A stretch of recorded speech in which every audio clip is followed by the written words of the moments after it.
All right, so there's two big changes that have come as a result of this big NAR lawsuit that went on over the past couple of years. So a lot of those changes have come into effect here now. And here in Austin, on the 13th last week, we had the commission disappear off the MLS. So the biggest changes that I've seen because of this lawsuit, and again, there might be some more, look up NAR lawsuit, make sure to read the correct documentation. But the two big changes that I've seen that I want to let y'all know about are, again, there's no commission displayed on the MLS. So in the past, you could scroll down towards the bottom of the page on the MLS. In Austin here, every MLS is different. And you could see what the commission being offered for that property was.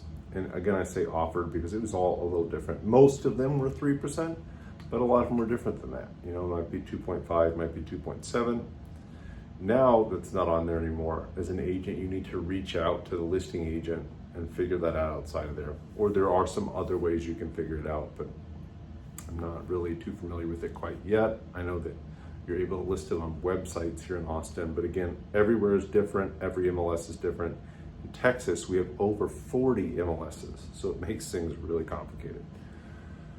But again, biggest change I've seen is commission is no longer listed on the MLS. That does not mean it's not being offered. It just means you have to put a little more work to figure out what is being offered. The next biggest change, and this is the one that I think is going to make the biggest difference for buyers out there, is you have to have a buyer's representation agreement signed before you go see any houses whatsoever.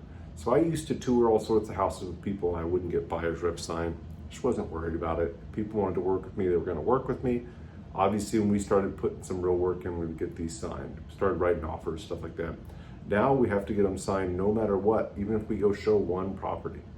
So that's the biggest change that I've seen, and it's going to make some of the biggest differences that I've seen.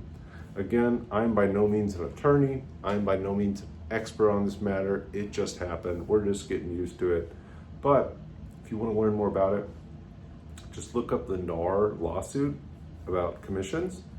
And there's so much information out there, but probably look at more of the information from NAR, the National Association of Realtors itself, and not the million news articles out there. Because I've seen all sorts of wacky stuff on the internet. Always here to help, guys. If you have any questions about the real estate market in Austin or there's anything I can do to help, please reach out, jordan.moorhead@kw.com.